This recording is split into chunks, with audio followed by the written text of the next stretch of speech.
தம்பி விக்னேஷ் வணக்கம். சிவசுப்ரமணியம் தோழர் வணக்கம். சார் மாலை வணக்கம் சார். வணக்கம்.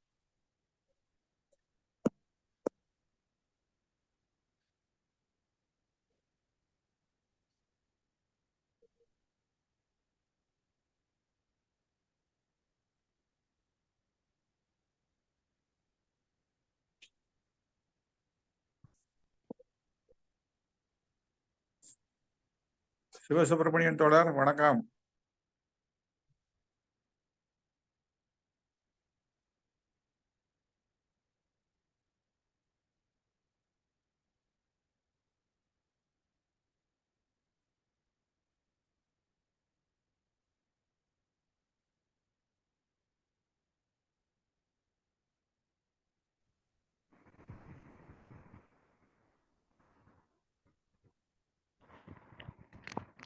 டிஎஸ்என் தோழர் வணக்கம். வணக்கம் வணக்கம் தோழர் வணக்கம். ராஜகோபால்.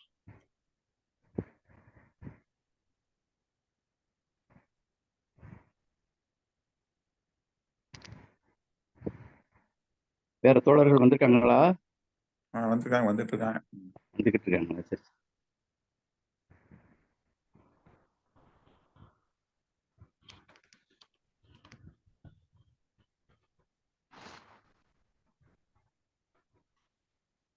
இதை தொடர்ந்து நம்ம கீரா ஆமா. ஆமா ஆமா டாக்டர் அரண் அன்னைக்கு ஒரு நான் சொன்னாரு, கன்னியாகுமரி முகாம்ல பார்த்தோம், சொன்னாரு அடுத்து கீரா கதைகளை இது பண்ணணும் அப்படின்னு. நேற்று செயற்குழுல அதுக்கு ஒப்புதல் வாங்கியாச்சு. செயற்குழுல முடிவு பண்ணி பின்ன என்னன்னா கீரானுடைய எல்லா இதையும் சொல்ல வேண்டாம், நம்ம தமிழ் மொழி மாதிரியோ ஆங்கிலசார் மாதிரியே. ஏன்னா கீராவை வந்து கொண்டாடுறதுக்கு ஏகப்பட்ட அவரை வந்து ரொம்ப பிரபலப்படுத்தியாச்சு, கொண்டாடியாச்சு, பிரபலப்படுத்தியாச்சு. ஆமா ஆமா. நம்ம வந்து மற்றவங்க தான் பண்ணணும்ட்டு அதனால கீராவுடைய செலக்டிவா ஒரு நம்ம 40 கதைகளை மட்டும் பண்ணிருக்கோம். அது சரி. தோமுசி அப்புறம் தோமுசி எடுத்துக்கலாம்.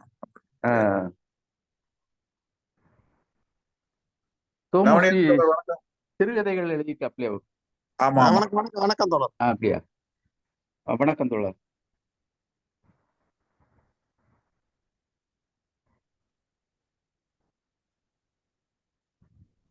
இப்ப கன்னியாகுமரியில, அதே கன்னியாகுமரி மாவட்டத்துல கட்சியும் கலைகளுக்கு போன்ற வெகுஜன அமைப்புகள் எல்லா சேர்ந்து ஒரு குடும்ப சங்கமம்னு ஒரு நிகழ்ச்சி வர்ற ஞாயிற்றுக்கிழமை. அப்படியா? சரி சரி.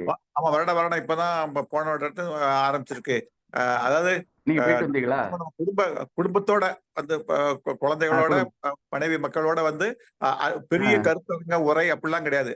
பாடல், நாடகம், சின்ன சிலம்பு ஆட்டம், இந்த மாதிரி கவின் கலைகள், பொழுதுபோக்கு மாதிரி. ஆமா ஆமா. இலக்கியத்தை தவிர்த்து அது ஒரு ரிசார்ட், ஜீவானுடைய அந்த ஊர் பூதப்பாண்டி கிட்ட ஒரு 2 கிலோமீட்டர்ல ஒரு ரிசார்ட் இருக்கு. அந்த ரிசார்ட்ல காலைல இருந்து சாயங்காலம் வரைக்கும். அப்படியா? சரி சரி.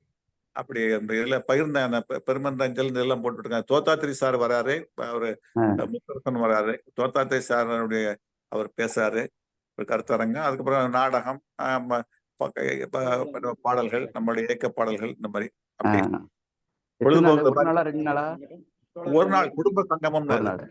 சரி சரி. முகாமர்ல குடும்ப சங்கமம், இலக்கிய குடும்ப சங்கமம். இலக்கிய குடும்பம். தோழர்கள் அனைவருக்கும் வணக்கம். வணக்கம் தோழர். வணக்கம் முருகன் தோழர் வணக்கம். வணக்கம் வணக்கம் வணக்கம். இன்னைக்கு கதை சொல்லக்கூடியவங்க இணைஞ்சிட்டீங்க. வெங்கடேஷ், விக்னேஷ் இணைஞ்சிட்டீங்களா?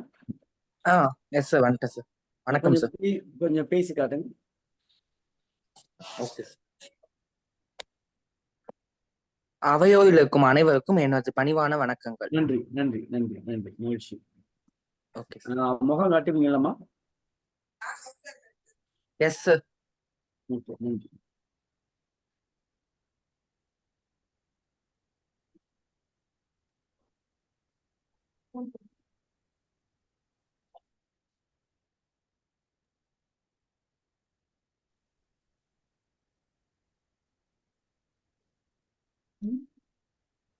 தலைவா வணக்கம். வணக்கம் வணக்கம் வணக்கம் கவிஞரன். வணக்கம் வணக்கம் வணக்கம் வணக்கம். நல்லா இருக்கீங்களா? மேனாள் பொதுச் செயலாளருக்கு வணக்கம். வணக்கம் வணக்கம் ஐயா சிவசுப்ரமணியம் அவர்களையும் வணக்கம். வணக்கம். மண்டலூர் சுறா வந்திருக்காரு. வணக்கம் வணக்கம் ஐயா. வணக்கம் வணக்கம் தோழர். வணக்கம் வணக்கம் வணக்கம் வணக்கம் வணக்கம் வணக்கம் வணக்கம் வணக்கம் வணக்கம். சுரா தோழர் வணக்கம். வணக்கம் வணக்கம் தோழர். வணக்கம் தோழர். வணக்கம் வணக்கம் வணக்கம் வணக்கம். ஓகே, மணி ஆச்சு, ஆரம்பிச்சிடலாம்னு நினைக்கிறேன். பொதுச் செயலாளர் அவர்களே ஆரம்பிச்சிடலாமா? ஆரம்பிச்சிடலாம். நன்றி. தோழர்களே, தமிழ்நாடு கலை இலக்கிய பெருமன்றம் முன்னெடுக்கின்ற மாபெரும் ஒரு இலக்கிய பயணமான ஒரு இணையவழி தொடரை நாம் தொடர்ந்து பயணித்துக் கொண்டிருக்கிறோம் தோழமைகளே. நாளும் ஒரு கதை சொல்லல் என்கிற தலைப்பின் கீழ் இந்த நிகழ்வு அமையப்பெற்றிருந்தாலும், நூற்றாண்டு கண்ட ஆளுமைகளுடைய படைப்புகளை மக்களிடம் மீண்டும் மீண்டும் மீண்டும் கொண்டு செல்வது என்கிற தலைப்பின் கீழ் பயணிக்கின்ற பொழுது, அவர்கள் படைத்த படைப்பான ஏதாவது ஒன்றை தேர்ந்தெடுப்பது என முடிவு செய்த பிறகு சிறுகதை என தேர்ந்தெடுத்து அதனுடைய அடிப்படையில் சாகித்ய அகாடமி விருது பெற்ற எழுத்தாளர் ஐயா கு. அழகிரிசாமி அவர்களுடைய கதைகளை முழுமையாக சிறுகதைகளை நிறைவு செய்துவிட்டு அடுத்ததாக பொதுவுடைமை சிந்தனையாளர் தமிழொலி அவர்களுடைய சிறுகதையை நாம் ஒவ்வொரு நாளும் சொல்ல தொடங்கி இன்றைக்கு 27வது நாள் நிகழ்வில் பயணிக்க இருக்கிறோம் தோழமைகளே. தமிழொலி என்கிற அற்புதமான மனிதனை பற்றி சொல்ல வேண்டும் என்றால் ஒவ்வொரு நாளும் ஒரு புதிய புதிய செய்திகளை சொல்லுவதிலே மகிழ்ச்சியாக இருக்கிறது. குறிப்பாக பாடுபொருள் மட்டுமல்லாமல் சொல் நயத்திலும் சொல்லுகிறார். பாடுபொருள் மட்டுமல்லாமல் சொல் நயத்திலும் புதிய ஊமைகளிலும் சிறந்து விளங்கிய மாமனிதர் இவர். அதே போல அவர் எழுதிய ஆய்வு கட்டுரைகள் பல முக்கியமானவை. சிலப்பதிகாரம் காவியமா நாடகமா என்னும் அவரது ஆய்வு நூல் தமிழில் வந்த ஆய்வு நூல்களில் மிகச்சிறந்தது. திருக்குறளும் கடவுளும் தமிழர் சமுதாயம் உள்ளிட்ட நூல்களும் மிக முக்கியமானது.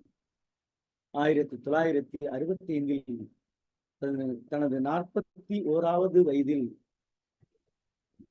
இந்த உலகை விட்டு அவரது உடல் மறைந்து போனாலும் அவருடைய படைப்புகளும் சிந்தனைகளும் அவர் இந்த சமுதாயத்தை பற்றி உணர்த்த விரும்பிய செய்திகளை எல்லாம் படைப்பாக இன்றமும் உயிர்ப்போடு இருக்கிறது. அதைத்தான் நம்முடைய தமிழ்நாடு கலை இலக்கிய பெருமன்றம் செய்து கொண்டிருக்கிறது. அப்படி அவரது சிறுகதையான 3 கதைகளை, சமூகம், மரணம், சுதந்திரம் என்கிற கதைகளை செல்வன் ஏ. ஸ்ரீ விக்னேஷ் அவர்கள் நம்மோடு கதை சொல்லியாக பயணிக்க இருக்கிறார்கள். அருமை செல்வன் ஏ. ஸ்ரீ விக்னேஷ் அவர்கள் இளம் அறிவியல் வேதியியல் 3ஆம் ஆண்டு படிக்கக்கூடிய இளங்கலை பட்டப்படிப்பு மாணவர். இவர் புதுச்சேரியில் இருக்கக்கூடிய ஸ்ரீ மணக்குள விநாயகர் கலை மற்றும் அறிவியல் கல்லூரியில் தன்னுடைய பட்டப்படிப்பை தொடர்ந்து வருகிற இவர் நல்ல ஆளுமை மிக்க பேச்சாளர், நல்ல படைப்பாளி. பல்வேறு மேடைகளில் தன்னுடைய இலக்கிய பயணத்தால் சிறப்பு சேர்க்கிற ஆளுமையான தம்பி செல்வன் ஏ. ஸ்ரீ விக்னேஷ் அவர்கள் இன்றைக்கு கதை சொல்லியாக நம்மோடு பயணிக்க இருக்கிறார். அருமை மாணவரை தமிழ்நாடு கலை இலக்கிய பெருமன்றத்தின் சார்பாக தோழமையோடு அழைக்கின்றோம். தோழமையே வருக, கதை சொல்கிறேன்.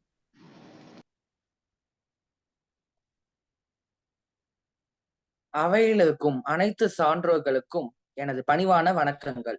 எனக்கு இந்த வாய்ப்பை அளித்த அனைத்து நல்லுள்ளங்களுக்கும் மிக்க நன்றி. முதலில் இனிதே தமிழ் ஒலியின் சிறுகதை தொடங்குகிறது. நான் இன்று கூறப்போகும் 3 கதைகள். ஒன்று சமூகம், இன்னொன்று மரணம், மூன்றாவதாக சுதந்திரம். இவை 3மே சிறு கருத்துக்களை உடைய சிறுகதைகள் மட்டுமே உள்ளது. அவற்றுள் சுதந்திரம், முதலில் நாம் பார்க்க போவது சுதந்திரம்.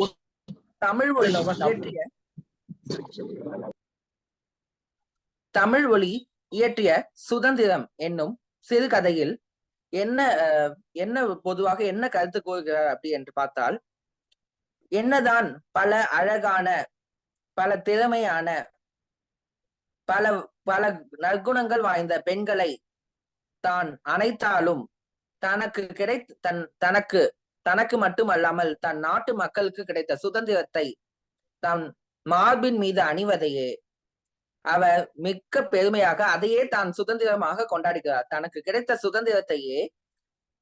சுதந்திரத்தை அணைப்பதையே தனது நோக்கமாக கொள்கிறார். என்னதான் அழகான பெண்களை அணைத்தாலும், பல அழகிகளை அணைத்தாலும், தனக்கு கிடைத்த சுதந்திரத்தை அணைப்பதையே அவர் மிகவும் பெருமையாக கொண்டார். அதுவே சுதந்திரம் என்னும் சிறுகதையின் கருத்துக்களாகும். அடுத்ததாக சமூகம். சமூகம் என்னும் சிறுகதையில் அவர் கூறிய கருத்துக்களை பற்றி இப்போது காண்போம். சமூகத்தில் என்ன கூறுகிறார் அப்படி என்று பார்த்தால், தான் எப்பொழுது ஒரு வறுமையுற்ற நிலையில் பிறரிடம் சென்று பிச்சை கேட்டு வாழ்கிறோமோ அப்போ இந்த சமூகம் தன்னை பிச்சைக்காரனாக அழைக்கிறது. பின் நான் எப்பொழுது நன்கு நல்ல நிலைமைக்கு வந்து பொருள் ஈட்டி சென்று நல்ல நிலைமைக்கு வாழ்ந்து கொண்டிருக்கிற போது என்னை சமூகம் திருடன் என கூறுகிறது. இப்படி பழித்து பேசிய அந்த சமூகத்தின் நாக்கை நீட்டி அவர் தைரியமாக சொல்கிறார், நான் இந்த சமூகத்தை பொய்களால் உருவாக்கப்பட்டது என்பதை மிக்க தெளிவாகவும் மிக்க உறுதியாகவும் கூறுவேன் என்று கூறுகிறார். அதுவே இந்த சமூகம் என்னும் சிறுகதையில் கூறும் கருத்துக்களாகும். தான் வறுமையுற்ற போது தன்னை பிச்சைக்காரனாகவும், தான் பொருள் ஈட்டிய போது தன்னை திருடனாகவும் பழித்து பேசும் இந்த சமூகமே, இவற்றை எல்லாம் பேசும் இந்த சமூகமே பொய்யானது என இந்த சமூகத்தையே பொய்யாக பாவித்து இந்த சிறுகதையை எழுதியுள்ளார் என்பதே என்னோட கருத்து மட்டுமல்லாமல் சிறுகதையில் கூறும் கருத்துக்களாகும். அடுத்ததாக மரணம். நாம் அனைவருக்குமே தெரியும், மரணம் என்பது மனிதர்களின் இயல்பு. அந்த மரணத்தில் நடக்கும் கருத்துக்களையே அவர் மிக்க அழகாக கூறுகிறார் மரணம் என்னும் சிறுகதையில். அவற்றை பற்றி இப்போது காண்போம். அவர் ஒரு கற்பனையில் பாவித்துக் கொண்டு இந்த சிறுகதையை எழுதுகிறார். அந்த கற்பனையை பற்றி இப்போது காண்போம். முதலில் இந்த உலகத்தில் ஒவ்வொரு மனிதர்கள் பிறக்க அது ஒரு திரைகளாக உருவாகின்றன. பின் திரைகள் உருவாகிய பின் என்ன ஆகுது அப்படின்னா, திரைகள் உருவாகிய பின் அதன் மீது சூரிய கதிர்கள் வீழ்கிறது. அதற்கு முன்பு ஒவ்வொரு திரைகள் உருவாகும் போது ஒவ்வொரு மனிதர்கள் தோன்றுவதாக, ஒவ்வொரு மனிதர்களின் உருவம் தோன்றுவதாக பாவித்துக் கொண்டார். பின் அந்த திரைகள் அனைத்தும் கழன்று கீழே விழுந்தன. அதற்கு முன்பு சூரிய கதிர்கள் திரைகளின் மீது விழுந்தன. அப்போது மூன்று முக்கியமான கருத்துக்களை தன் சிறுகதையில் பதிவு செய்கிறார். அவற்றை இப்போது காண்போம். முதலில் நிறை, முகப்பு. நிறை என்றால் தனக்கு கருமையான முடிகள் வெண்மையாதல், அதுவே ஒரு வகையான மரணத்தை குறிக்கும். பின் நிறை முகப்பு என்பது வயதானதால் ஒருவருக்கு ஏற்படும் அந்த வயது முகப்பை மூப்பு என்று சொல்கிறார். இவை எல்லாம் தன் மரணத்தை குறிப்பதாகவும் அவர் தெளிவாக நம் முன் முன்வைக்கிறார் இந்த சிறுகதையில். அதுவே மரணம் என்னும் சிறுகதையின் கூறும் கருத்துக்களாகும். எனக்கு வாய்ப்பளித்த அனைத்து நல்லுள்ளங்களுக்கும் மிக்க நன்றி. நன்றி அருமை மாணவ தோழரே, வாழ்த்துக்கள். 3 சிறுகதைகளையும் சிறப்பாக கூறினீர்கள். நான் பின்னாடி கருத்து சொல்லலாம்னு நினைக்கிறேன். வாழ்த்துக்கள், சிறப்பாக இருந்தது உங்களுடைய கதைகளின் சொல். வழக்கம்போல் பின்னூட்டம் தொடங்கி வைக்கிற நம்முடைய கவிஞர் ஐயா ரவீந்திர பாரதி அவர்கள்.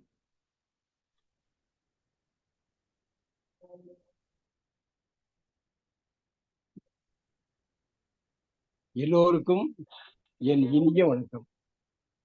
தோழர்களே, நம்முடைய அருமை மாணவர் விக்னேஷ் அவர்கள் மிக அருமையாக இந்த 3 கதைகளையும் தெளிவாக சொல்லிவிட்டார். இது கதைகள் என்று சொல்வதை விட சிந்தனை செறிப்புகள், சிந்தனை வீச்சுகள் என்று சொல்லலாம். கருத்து செறிந்த சிந்தனை வீச்சுகள். அதுல சமூகம்ன்றத முதல்ல சொன்னாரு. சமூகம் சுதந்திரத்தை ஒண்ணு சொன்னாரு, வரிசையா நான் பண்ணிக்கலாம். சமூகம் என்ன சொல்றான்னா, வறுமையா இருக்கும் போது பிச்சைக்காரன் இழிவா பேசுறது, அவனே வசதி வந்த பிறகு செல்வம் நிறைந்த பிறகு திருடன்னு சொல்லுது. எப்படி வேணாலும் பேசும், எலும்பில்லாத நாக்கு. இந்த சமூகமே உன்னுடைய நாக்கை நீட்டு. நீ அலங்காரங்களை பொய்களால் அலங்கரித்துக் கொண்டிருப்பதை நான் பதவுரை கூறுகிறேன் அப்படின்னு சொல்லி சமூகத்தை விமர்சனம் பண்றார். பழைய பாட்டு ஒண்ணு நினைவுக்கு வருது. வாழ்ந்தாலும் ஏசும் தாழ்ந்தாலும் ஏசும் வையகம் இதுதானடா. இந்த உலகம் என்பது எப்படிப்பட்டது? வாழ்ந்தாலும் ஏசுமா, தாழ்ந்தாலும் ஏசுமா. வாழ்ந்தாலும் எல்லாம் ஊரை உழைச்சு வாழ்றான், இவன் திருடையா, இவன் திருடி வாழ்றான் பாரியா அப்படின்னு வசதி படிச்சவன்னு சொல்லுது. அவனே வறுமையுற்ற போது எப்படி இருந்தோம், இப்படி ஆயிட்டான் பாரு, எல்லாம் ஆள் சரியில்லையா, இவன் மோசமான ஆளியா என்று வறுமையிலே தாழ்கிற பொழுது இழிவாக பேசுகிறது. இந்த சமூகம் பொய்யுடையது. இந்த சமூகம் ஏற்றத்தாழ்வான சமூகம், சுரண்டலால் கட்டமைக்கப்பட்ட சமூகம். வசதியை அடைவது என்பது சுரண்டலால் வசதி. வறுமை என்பது அதுவும் சுரண்டலால் ஏற்படக்கூடியதுதான். சுரண்டுவதனால் ஏழைகளை, உழைப்பாளிகளை சுரண்டுவதனால் வறுமை ஏற்படுகிறது. அப்போ சமத்துவம் அற்ற சமூகத்தில் இவைகளெல்லாம் நிகழும் என்பதுதான் இந்த கதையில் சொல்லக்கூடிய கருத்து. அடுத்தது மரணம். திரைகள் பல விரிந்தன. மேகம், மலை, ஆறு, கடல், இப்படி பல திரைகள் விரிந்தன. அவற்றில் மனித உரு தெரிந்தது. எனவே இந்த பிரபஞ்சத்துல பல்வேறு உயிரினங்கள் இருக்கிறது, மனித உரு தெரிகிறது. பின்னர் அத்திரைகள் கலந்து விழுந்தன. எப்படி கலந்து விழுந்தன? குழந்தை பருவம், இளமை பருவம், அப்புறம் திருமணம் செய்து குடும்ப வாழ்க்கையை நடத்துதல், அதன் பிறகு வயதாதல், அப்புறம் பிணி நோய் வருதல், அதன் பிறகு இறந்து போதல். அப்போ மரணம் என்பது இயற்கையாக நிகழக்கூடிய ஒரு நிகழ்வு. இதுல நிறை, திரை, மூப்பு என்ற சொற்கள் ஒலித்து மங்கி மறைந்தன. ஆம், மரணம். இது பாரதி கூட சொல்லுவார் பாருங்க. தேடி சோறு நிதம் தின்று பல சின்னன் சிறு கதைகள் பேசி மனம் வாடி துன்பம் மிக உடன்று பிறர் வாட பல செயல்கள் செய்து நரை கூடி கிழப்பருவம் எய்தி கொடும் கூற்றுக்கு இறையறப்பின் மாயும் சில வேடிக்கை மனிதரை போலே நான் வீழ்வு நினைத்தாயோ. மரணம் என்பது இயற்கையா? எனக்கு மரணம் இல்லைன்றார். அந்த நாம் சங்கராச்சாரியன் மாண்டான், அதற்கடுத்த ராமானுஜனும் போனான், திருவியிலே அடி உண்டு இயேசு செத்தான், தீயதொரு கணையாலே கண்ணன் மாண்டான், பார்புகளும் ராமனுமே ஆற்றில் வீழ்ந்தான், பார் மீது நான் சாகாதிருப்பேன் கண்டீர்மா மகாகவி பாரதி. அப்படி மரணத்தை பற்றி பல்வேறு விதமாக குறிக்கிறாரு. நம்முடைய தமிழ்மொழி மரணத்தின் ஒரு இயற்கை நிகழ்வுகளை அற்புதமாக படம் பிடித்து காட்டியிருக்கிறார். அடுத்தது சுதந்திரம். இந்த சுதந்திரம் என்பதுதான் மனிதனுக்கு மிகவும் உன்னதமானது. அடிமை என்பது எல்லா உரிமைகளையும் இழந்து பரிதவிக்கக்கூடியது அடிமை நிலை. சுதந்திரம் தான் மனிதனை ஒரு முழு மனிதனாக ஆக்கக்கூடியது. சொல்றார், சுதந்திரத்தினுடைய காதலை மாதிரி பாவிக்கிறார். 1000 அழகிகள் இருக்கிறார்கள், அவர்கள் அழைப்பதிலெல்லாம் எனக்கு சுகமில்லை, ஆனால் சுதந்திரமே உன்னை அழைப்பதில்தான் நான் சுகம் காண்கிறேன், மகிழ்ச்சி காண்கிறேன் என்று சொல்லுகிறார். துக்கா மிளகா சுதந்திரம் கிளியே அக்கா தருவதற்கு என்று பாரதிதாசன் சொல்லுகிறார். விதம் பெறும் பல் நாட்டினருக்கு வேறோர் உண்மை தோற்றவே சுதந்திரத்தில் ஆசை இன்று தோற்றினாள் மண் வாழ்கவே. பல்வேறு நாடுகளுக்கு சுதந்திரம் என்பதன் பொருளை இந்தியா சொல்லுகிறது என்று பாரதியார் சொன்னார். இதந்தரு மனையின் நீங்கி இடர்மிகு திரைப்பட்டாலும் பதந்திரு இரண்டும் மாறி பழி மிகுந்து இழிவுற்றாலும் இதந்தரு கோடியின்னல் விளைந்தமையை அழித்திட்டாலும் சுதந்திர தேவி நின்னை தொழுதிடல் மறக்கிறேனே என்று பாரதியார் சுதந்திரத்தை ஒரு தேவியாக்கி அதை தொழுகிறார். ஆனால் இவர் சுதந்திரத்தை காதலியாக்கி தழுவுகிறார். என்னே தமிழ் மொழியினுடைய ஆற்றல். நன்றி, வணக்கம். நன்றி தோழமையே, மிக்க மகிழ்ச்சி கவிஞரே. அடுத்ததாக பின்னூட்டத்தால் பெருமை சேர்க்கிற நம்முடைய தோழமை சிவசுப்பிரமணியம் தோழர் அவர்கள். தோழர்கள் அனைவருக்கும் வணக்கம். இன்னைக்கு கதை சொன்ன மாணவர் தோழர் விக்னேஷ் அவர்கள் 3 கதையும் நல்லா சொன்னாரு. அதுல எனக்கு பிடிச்சது ஒண்ணு, மரணம்ங்கிற கதையில முகப்பு அப்படிங்கிறத மூப்புன்னு இருக்கிறத நல்லா விளக்கி காட்டுங்க. அருமை அருமை, பாராட்டுகளும் வாழ்த்துக்களும். நன்றி சார். அதாவது இது வந்து கதை தந்தி போல கதை எழுத முடியுமா அப்படிங்கிற யோசிக்க வைக்கிறாரு இவரு. அதாவது சமூகத்தால் தமிழ் ஒளி பாதிக்கப்பட்டு உள்ளார், அதைத்தான் இந்த சமூகம்ங்கிற கதையில சொல்றாரு. நான் சொல்ல நினைச்சேன், அதை மேனாள் பொதுச்செயலாளர் சொல்லிட்டார். வாழ்ந்தாலும் பேசும் தாழ்ந்தாலும் பேசும் வையகம் இதுதானடா அப்படின்னு. அறவழியில் பொருளை ஈட்டிய போதும் திருடன் என்று சமூகம் பழித்து சொன்னால் அதன் நாக்கில் பொய்யால் அலங்கரிக்கப்பட்டது என்று புது உரை கூறலாம். அதாவது நாக்க நீட்டுன்னு இவர் எழுதியிருக்கார் பார்த்தீங்களா, அதனால அந்த நாக்கிலேயே பொய்களால் அலங்கரிக்கப்பட்டதுன்னு எழுதிடணும் அப்படின்னு சொல்றாரு. அடுத்து மரணம்ங்கிறது திரைகள் மனித உரு அப்படிங்கிறத பார்க்கும்போதே அது திரைப்படம் நாடகம் மாதிரி தான். அந்த உலகமே ஒரு நாடக மேடை, அதிலெல்லாம் நாம எல்லாரும் நடிக்க வந்த நடிகர்கள் மாதிரி அப்படின்னு சொல்லுவாங்க. பொதுவா 6லும் சாவு 100லும் சாவு. திருவள்ளுவரும் சொல்லியிருக்காரு, உறங்குவது போலும் சாக்காடு, உறங்கி விழிப்பது போலும் பிறப்பு. எல்லாவே நம்ம இங்க வந்த பூமியில நம்ம வாழ வந்திருக்கதே இது வாடகை வீடுதான் அப்படின்னு சொல்லுவாங்க. அடுத்து சுதந்திரம் மனிதனின் பிறப்புரிமை என்று சொல்லுவத அந்த பாரதியார் பாடலை வச்சே கவிஞர் தமிழ் இந்த காதலியா இது பண்றாரு. ஆனால் காதலியை அணைப்பதை விட சுதந்திரத்தை இவர் ரொம்ப மதித்தார், போற்றினார், பேரின்பம் அடைந்தார், நல்ல இன்பம் அடைந்தார். ஆனா இந்த சுதந்திரம் போதும் என்ற மனமுடையோருக்குத்தான் சுதந்திரம், மக்களாட்சி எல்லாம் சரிப்பட்டு வரும். இங்க அப்படி யாருமே இல்லை, அதனால இது சரிப்பட்டு வரல. ஆனால் இன்றோ பேராசை போட்டி உலகின் முதல் பணக்காரன் ஆக எல்லாரும் போட்டி போட்டுக்கிட்டு பணம் சேர்க்கிறாங்க. தமிழொலி போன்றோர் தான் இந்த சுதந்திரத்திற்கு சரியான ஆட்கள், சரியான ஒரு முன்னுதாரணம் என்று சொல்ல தோன்றுகிறது. வாய்ப்புக்கு நன்றி.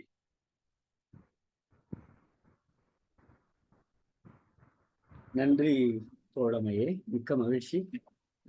வேற யாராவது கை உயர்த்தி இருக்கீங்களா? பின்னூட்டம் சொல்றதுன்னா கை உயர்த்திங்கன்னா நல்லா இருக்கும். வேற யாராவது இருக்கீங்க? பின்னூட்டம் வேற யாரும் சொல்றீங்களா? தோழர்கள் நிறைய பேர் இருக்கீங்க ஊர்ல.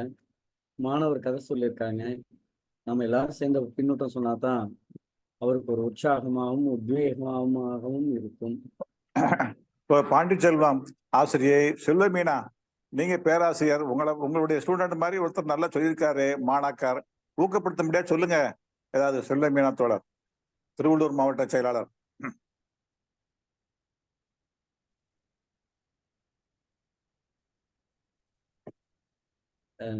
நன்றி தோழமையே. நிறைவாக நம்முடைய பொதுச் செயலாளர்கிட்ட போயிடலான்னு பார்க்குறேன். பொதுச் செயலாளரே பேசலாமா? இல்ல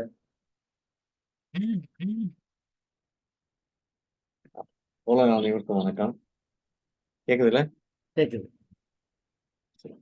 ஒரு இந்த இதுல ஒரு மாணவர்களே சொல்லலன்னு நினைச்சுக்கிட்டு இருந்தது. முதல் மாணவரா சொல்றாரு. நல்ல ஒரு மாணவர்க்குரிய மொழியில் இந்த 3 கதைகளையும் அவருக்கே உரிய பாணியில் மிக அருமையா சொல்லியிருக்கார். தொடர்ந்து கதைகளை படிக்கிற பழக்கம் அவருக்கு ஏற்படணும். கதை என்பது இன்னொருத்தருடைய ஒரு சிந்தனை, அவருடைய அவருக்கு ஒரு வாழ்க்கையினுடைய அனுபவம், அப்படி எல்லாத்தையும் சேர்த்த அந்த அவர் வாழ்ந்த வாழ்க்கையினுடைய அவர் அறிவினுடைய செல்வத்தினுடைய படைப்பா இருக்கும். அப்ப அது நமக்கு ஒரு எளிமையா கிடைச்சிடும். அதனால தொடர்ந்து கதைகளை படிக்க வேண்டும். தமிழ்நாடு கலை இலக்கிய பரமன்றத்தோடு வாய்ப்புள்ள இடங்களில் எல்லாம் இணைந்து செயல்பட வேண்டும் என மாணவரை கேட்டுக்கொள்கிறேன். இந்த கதை எல்லாமே நன்றி சார். ரவீந்திர கண்டிப்பா பாரதி ரவீந்திர பாரதி சொன்ன மாதிரி சமூகம் எப்படி இருக்கு, ஆஹ் அதுல வந்து புது உரை எழுதுவேன்னு சொல்றாரு அந்த நாக்குல. நான் கூட ஏதோ நாக்கு நீட்டு சொல்றாரு, வேற செய்ய போறாரோ அப்படின்னு நினைச்சது. ஏன்னா அது சாதாரண ஜனங்களை தான் அப்படி சொல்லும். அந்த பணக்காரன் கொள்ளையடிச்சிட்டு இருக்கவன அவனை தர்மகர்த்தான்னு கூட சொல்லும், கல்வி தந்தைன்னு கூட சொல்லும். சாராய வியாபாரியே கல்வி தந்தை ஆயிடுவாரு. பெரிய கடத்தல்காரன் வந்து விவிஐபி ஆயிடுவான். போதை மருந்து கடத்தல்காரன் வந்து அப்படி ஆயிடுவான். இந்த சமூகத்துல இன்னைக்குள்ள ஏற்றத்தாழ்வு மிக்க இந்த சமூகத்துல ஒரு ஏமாற்றக்கூடிய வாய்ப்புகள் அதிகம் உள்ள சமூகத்துல இதெல்லாம் வாய்ப்பு அதிகம். ஆனால் சாதாரண ஜனங்களை இதை எப்படி செய்யும்னா இந்த மாதிரிதான் பண்ணும். வாழ்ந்தாலும் இயேசும் தாழ்ந்தாலும் இயேசுன்றது மாதிரிதான் இது இருக்கு.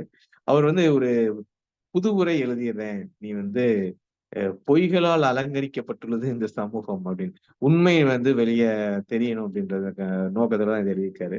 அப்புறம் மரணம் வந்து அது ஒரு தத்துவார்த்த ஒரு கதை மாதிரி. திரைகள்ல பல மனித உருவ தெரிஞ்சது, திரைகள் கலன்று வீழ்ந்தன, வீழ்ச்சியில் நரை திரை மூப்பு என்ற சொற்கள் ஒலித்து மங்கி மறைந்தன. அதெல்லாம் அவருடைய ஒரு தத்துவார்த்த மரணத்தை பத்தி, இந்த நரை திரை மூப்பு இந்த சொற்கள் ஒலித்து மங்கி போயிருது அப்படின்ற ஒரு இதோட சொல்லியிருக்காரு. அதுக்கப்புறம் நம்ம சுதந்திரம், அதுவும் பயங்கரமா என்னோட சுதந்திரமா இருக்கிறதா மிக பெருங்க. அவங்க வந்து சுதந்திர காலத்திலும் வாழ்ந்தவங்க, அடிமை இந்தியாலையும் வாழ்ந்தவங்க தமிழொலி. அப்ப அந்த அடிமை இந்தியாவுல இவங்க எல்லாம் எவ்வளவு கஷ்டப்பட்டு இருந்தாங்க, எப்படி இருந்தாங்க, அவங்களுக்கு தான் அந்த வழி தெரியும். சுதந்திரம் இன்னைக்கு நமக்கு பேசுறது வந்து சுதந்திரம் வாங்கி கொடுத்தாங்க, இப்படி செக் இழுத்தாங்க, அடிபட்டாங்க அப்படின்றதெல்லாம் அது என்ன இப்படி எல்லாம் செஞ்சாங்களா அப்படின்ற மாதிரி இருக்கும். ஆனால் அந்த வலியை அனுபவிச்சவங்க ஒரு சுதந்திரமா கருத்து சொல்ல முடியாது, சுதந்திரமா எங்கேயும் போக முடியாது, சுதந்திரமா 4-5 பேர் உட்கார்ந்து பேச முடியாது, அப்படியான ஒரு காலகட்டத்தில் சுதந்திரமா தொழில் செய்ய முடியாது.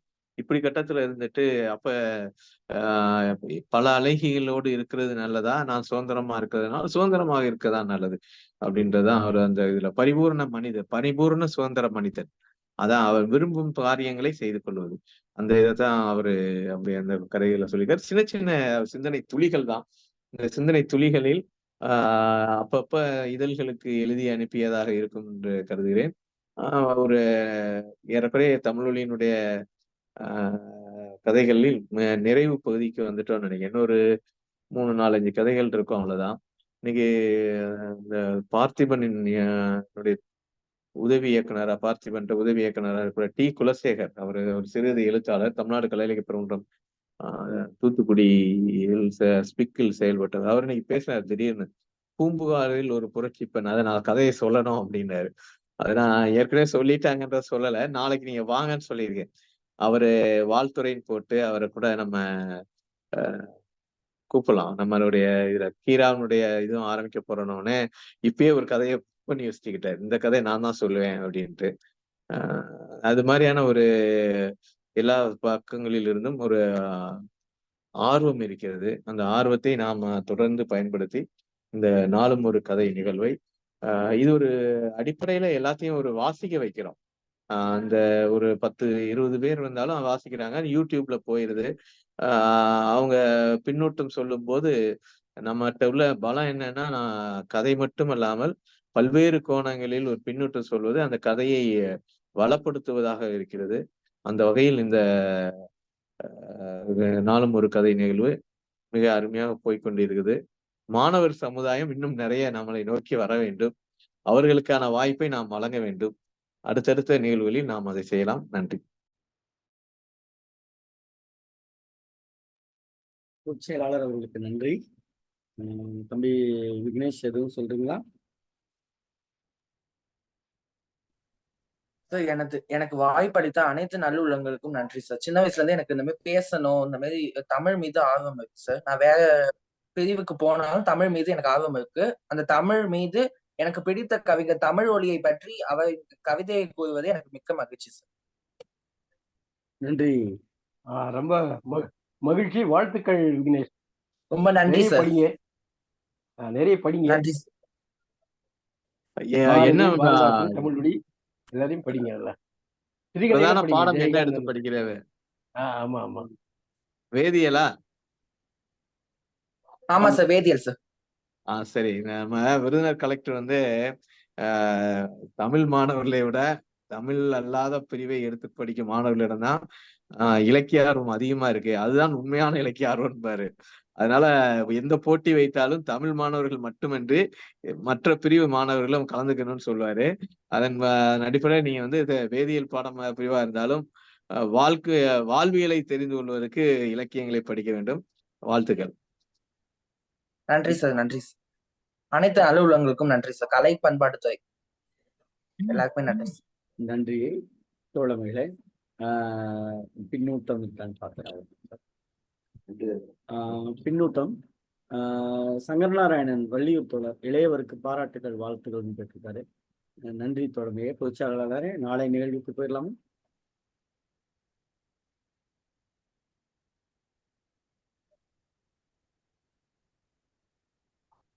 சுப்பிரமணியன் தோழர், நாளை நிகழ்ச்சிக்கு போயிடலாமா?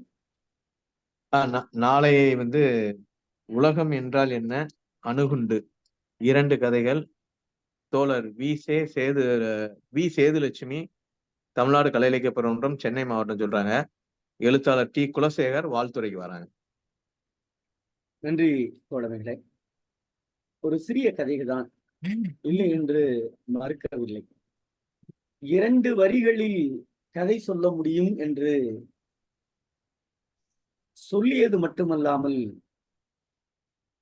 அவற்றில் அவளது கருத்துக்கள் இருக்கிறதா என்பதை காட்டிலும் அவளது கருத்துக்களை யோசிக்க வைத்திருக்கிறார் என்கிற செய்தியை நான் பார்க்கிறேன்.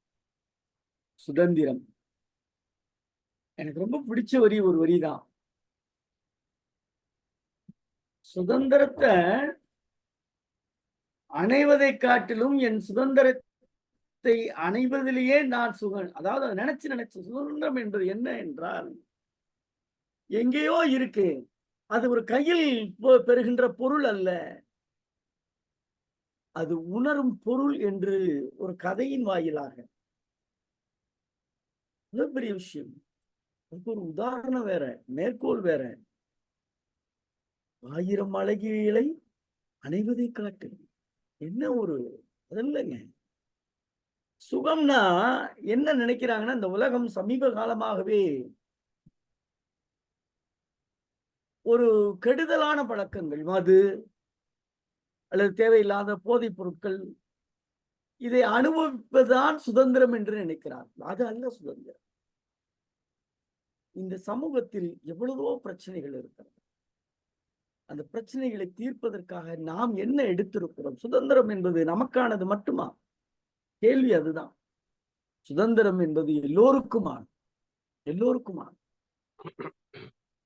எனக்கு சாப்பாடு கிடைச்சிச்சுன்னா போதுமா? பிறருக்கு சாப்பாடு கிடைத்ததா என்று யோசிக்க வேண்டாமா? அப்படி யோசித்தால்தான் அந்த சுகங்கண்டேன் என்கிற அந்த சொல்லுக்கான பொருளை பெற முடியும். அப்படி சுதந்திரத்திற்கான ஒரு வரையறையை ஒரு கதையில் 2 வரிகளை மட்டும் வைத்து சொல்ல முடியுமா என்று யோசிக்க வைத்த மிகப்பெரிய மகத்துவம் தமிழொலி அவர். அதே போல சமூகம், இந்த சமூகம் எப்படிப்பட்ட சமூகம்னு ஒரு கேள்வி வைக்கின்ற பொழுது, சமூகம் வறுமையானது, பணக்காரது, ஏழை, என்னெல்லாம் சொல்றாங்க. அப்படி கிடையாது. இந்த சமூகம் என்பது என்னவென்று தெரியுமா? பிறரை குறை சொல்லுவதிலே தன்னுடைய வாழ்க்கையை தொலைத்து விடுகிறார்கள். ஒரு சமூகம் எப்பொழுது முன்னேறும்? தன் நிலை என்ன, தன் நிலைப்பாட்டால் இந்த சமூகத்திற்கு என்ன என்று கேட்டால் மட்டுமே சமூகத்தினுடைய அக்கறை. ஆனால் சமூக சிந்தனை என்பது எப்படி மாறிவிட்டது இந்த உலகத்தில்? சொல்லுவதற்கு சங்கடமாக இருக்கிறது.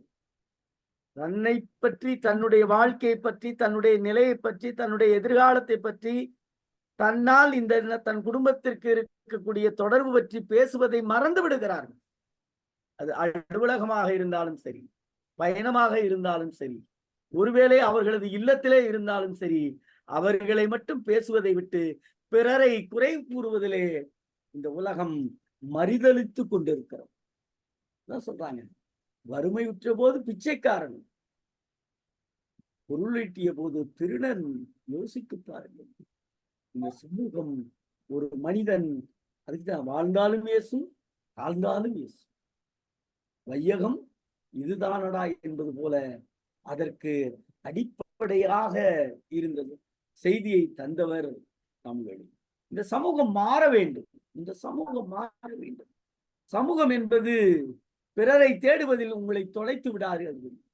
தன்னை தேடி இந்த சமூகத்திற்கான மாற்றம் என்ன என்று உங்களை நீங்களே கேட்டுக்கொள்ளுங்கள் என்கிற செய்தியைத்தான் சமூகத்தின் அடிப்படையில் தெரிவிக்கும். அடுத்து மரணம். இந்த உலகம் யாரும்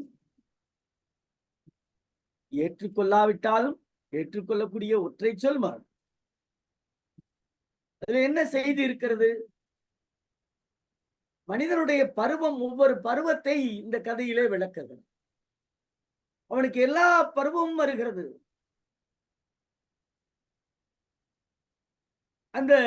அதற்கு உதாரணத்தை திரைகளை உதாரணம் காட்டுகிறார். பார்க்கிறதுக்கு அழகழகாத்தான் இருக்கும். அதெல்லாம் நிரந்தரமானது இல்லை, நிரந்தரமானது இல்லை. கருப்பு முடி நரைமுடியாக போய்விடும். நல்ல சதைகள் தொய்வடைந்து போய்விடும். மூப்பு வந்தே விடும். சொற்கள் தன்னுடைய அந்த ஓசையிலிருந்து தடம் பிறண்டுவிடும். இவையெல்லாம் தெரிந்த மனிதன் ஏன் இந்த சமூகத்தின் மீது அக்கறை இல்லாமல் பயணித்துக் கொண்டிருக்கிறான் என்கிற கேள்வியை அவர் வைக்கிறார். பிறந்து மடிவதல்ல வாழ்க்கை. அத வாழ்க்கைன்னு சொல்றதுக்கு மரணங்கிற சொல்றைய பயன்படுத்துறார். பிறந்து முடிவதல்ல வாழ்க்கை. இதில் எல்லாம் இருக்கிறது. எல்லாம் இருப்பதை தெரிந்து கொண்ட மனிதன், எல்லாம் இருப்பது என்பது மரணம். மரணத்தை இருப்பதை தெரிந்து கொண்ட மனிதன் மரணத்துக்கு முன்பாக இந்த சமூகத்திற்கு ஏதாவது ஒரு மாற்றத்தை உருவாக்க வேண்டாமா என்கிற கேள்வியைத்தான் தமிழ் எழுப்புகிறார் இந்த சிறுகதையின் வாயிலாக. ஆகவே கதைகளுடைய வரிகளுடைய எண்ணிக்கை ஒற்றை வரியில் இருந்தாலும் இரட்டை வரியில் இருந்தாலும் 4 வரிகளாக இருந்தாலும் கதையினுடைய கருத்துக்கள் மிகப்பெரிய நெடியவையாக இருக்கின்றது. ஆகவே தோழமைகளே, தமிழொலி என்கிற மகத்துவம் தன்னுடைய சிறுகதை உத்தியில் கூட கருத்தில் தொய்வில்லாமல், கருத்தில் கூட சமூகத்தை நோக்கி பார்க்கிற மகத்தான மனிதன் தமிழொலி. அந்த தமிழொலி படைத்த அந்த 3 கதைகளை இன்றைக்கு கதை சொல் வாயிலாக பயணித்த அருமை மாணவர் ஸ்ரீ மணக்குள விநாயக அறிவியல் கலைக்கல்லூரியுடைய வேதியியல் துறையினுடைய 3ஆம் ஆண்டு படிக்கக்கூடிய பட்டப்படிப்பு படிக்கக்கூடிய மாணவர் ஸ்ரீ விக்னேஷ் அவர்களுக்கு தமிழ்நாடு கலை இலக்கிய பெருமன்றத்தின் சார்பாக நெஞ்சம் நிறைந்த வாழ்த்துக்களையும் பாராட்டுக்களையும் சொல்லி, தோழமையுடன் நாளை தினம் இரவு 8 மணிக்கு தமிழொலி அவர்களுடைய சிறுகதையின் வாயிலாக பயணிப்போம். தமிழொலி என்கிற மகத்துவத்தை முன்னெடுக்கிற தமிழ்நாடு கலை இலக்கிய பெருமன்றத்தின் செயல்பாட்டில் அனைவரும் ஒன்று கூடி நாளை தினம் இரவு 8 மணிக்கு மீண்டும் இணையவழி வாயிலாக நாளும் ஒரு கதை சொல்ல என்கிற தலைப்பின் கீழ் சந்திப்போம். நன்றியும் வணக்கம்.